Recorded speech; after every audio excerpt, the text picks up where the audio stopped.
बिस्मिल्लाहिर्रहमानिर्रहीम।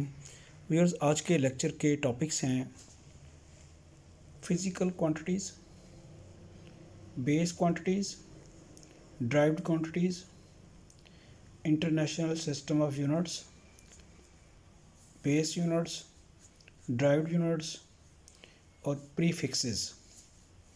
ये आज के लेक्चर के टॉपिक्स हैं जो हम डिस्कस करेंगे। तो सबसे पहले फ़िज़िकल क्वांटिटीज़। जी, फ़िज़िकल क्वांटिटीज़ कौन सी होती हैं? All measurable quantities are called physical quantities such as length, mass, time and temperature। वो क्वांटिटीज़ जिनको मेजर किया जा सकता है उनको फिज़िकल क्वांटिटीज़ कहते हैं। Base quantities. फिज़िकल क्वांटिटीज़ की आगे दो टाइप्स हैं, एक बेस क्वांटिटीज़ और दूसरी ड्राइव्ड क्वांटिटीज़। बेस क्वांटिटीज़ क्या हैं?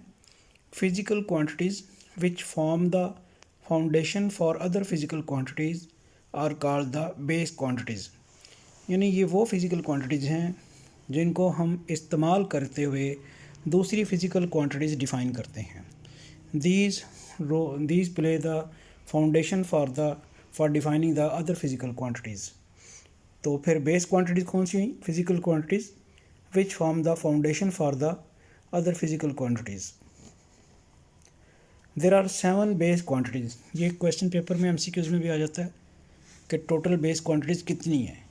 तो there are 7 base quantities: length, mass, time, electric current, temperature, intensity of light and the amount of substance। Next है जी derived quantities. Physical quantities which are expressed in terms of base quantities are called the derived quantities. These include area, volume, speed, force, work, energy, power, electric charge, electric potential, etc. तो derived quantities कौन सी quantity हैं जो कि base quantities से drive होती हैं, उनको हम derived quantities कहते हैं। International System of Units SI unit। The 11th General Conference on Weight and Measures held in Paris in 1960। अच्छा, ये याद रखिएगा कि ये ना वो पूछ भी लेता होता है कि ये किस कॉन्फ्रेंस में ऐसा ही सिस्टम इंट्रोड्यूस हुआ और किस साल। The 11th General Conference on Weight and Measures held in Paris in 1960 adopted a worldwide system of measurements called International System of Units। The International System of Units is commonly referred as SI units। तो ये ज़रूरी था ना कि ताकि आपने जो हमने ख़रीदो फ़रोख्त करनी है इंटरनेशनली, उसके लिए स्टैंडर्ड यूनिट्स होनी चाहिए थी। तो वो फिर international system of units introduce कराया गया in 1960 in a conference in Paris. Base units. अब जैसे अभी अपने दो किस्म की फ़िज़िकल क्वांटिटीज़ पढ़ी हैं, उन्हीं की यूनिट्स जो हैं उन्हीं वो बेस यूनिट्स किसकी कहलाएंगी? बेस यूनिट्स कौन सी होंगी? The units that describe the base quantities are called the base units. Base quantities की यूनिट जो होंगी वो बेस यूनिट्स कहलाएंगी। Each base quantity has its SI unit. 7 base quantities, their SI units and their symbols are shown in the table. तो जो base quantities हैं उनकी SI units और सिंबल्स इस टेबल पे शो किए गए हैं। लेंथ की जो सिंबल है वो L और उसका यूनिट नेम मीटर और सिंबल M। इसी तरह मैस kg, टाइम या second, electric current ampere, intensity of light candela, temperature kelvin, amount of a substance mole। Derived units। The units used to measure derived quantities are called derived units। Derived units are defined in terms of base units and are obtained by multiplying or dividing one or more base units with each other। अब जैसे आपको याद है कि derived quantities जो हैं वो भी बेस क्वांटिटी से ड्राइव हुई थी। derived यूनिट्स भी बेस यूनिट से ही ड्राइव होंगी, कुछ यूनिट्स को मल्टीप्लाई उनका स्क्वायर करके या डिवाइड करके। यूनिट ऑफ एरिया देख लें आप मिसाल के तौर पे, वो है metre square, and the unit of volume is metre cube are based on the unit of length which is metre. तो ये यूनिट ऑफ लेंथ जो कि हमारी बेस यूनिट है, उसको स्क्वायर और क्यूब करके हम यूनिट ऑफ एरिया और वॉल्यूम निकाल रहे हैं, और ये ड्राइव यूनिट्स बनेगी। Derived quantities, their SI units and their symbols are shown in the table. तो ये कुछ ड्राइव्ड यूनिट्स हैं।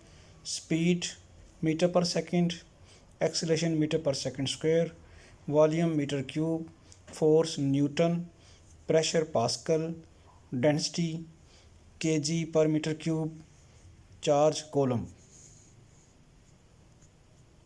नेक्स्ट हमारा बड़ा ही इम्पोर्टेंट टॉपिक है प्रीफिक्सेस। प्रीफिक्सेस क्या होते हैं?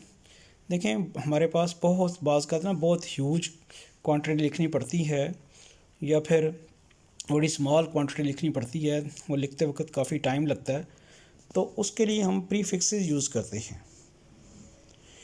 प्रीफिक्सेस आर द वर्ड्स और letters added before SI units such as kilo, mega, giga and milli. अब ये वर्ड्स या लेटर्स हैं जो हम यूनिट से पहले लिखते हैं, इसीलिए इनको प्रीफिक्सेस कहते हैं। The prefixes are useful to express very large और स्मॉल क्वांटिटीज़। हाँ जी, जैसे मैंने अभी आपको बताया कि प्रीफिक्सेस वेरी लार्ज और स्मॉल क्वांटिटीज़ के लिए बड़े यूज़फुल होते हैं। For example, divide 20,000 gram by 1,000 to express it into kilogram. तो ये 20,000 ग्राम है, उसका जब आप 1000 से डिवाइड करेंगे तो केजी बन जाएगा।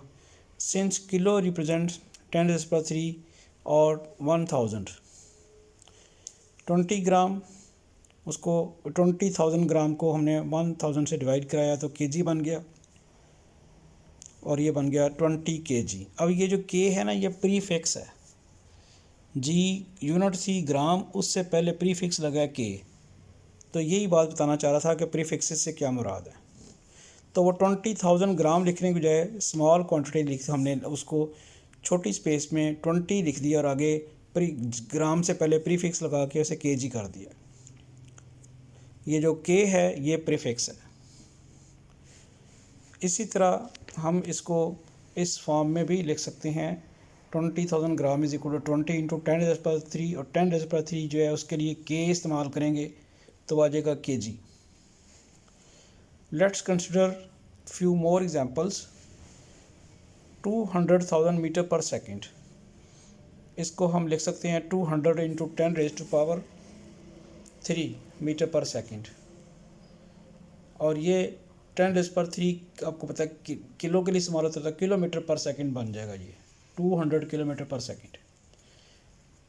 एक और फिगर देखें आप, 4800,000 वाट, इसको हम लिख सकते हैं 4,800 इंटू 10⁻³ वाट। अब 10⁻³ की जगह हम प्रीफिक्स यूज़ करेंगे किलो वाट, तो ये बन जाएगा 4,800 किलो वाट। सिमिलरली ये इसको और तरीके से भी लिखा जा सकता है, 4800,000 वाट को लिख सकते हैं हम 4.8 इंटू 10⁻⁶।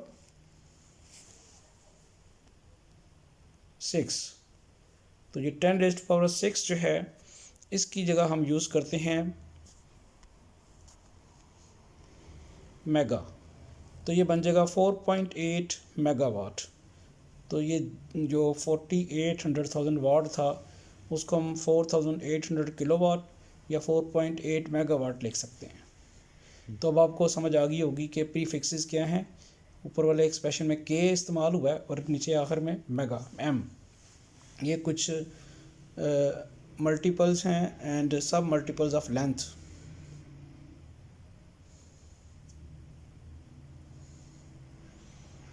Some prefixes.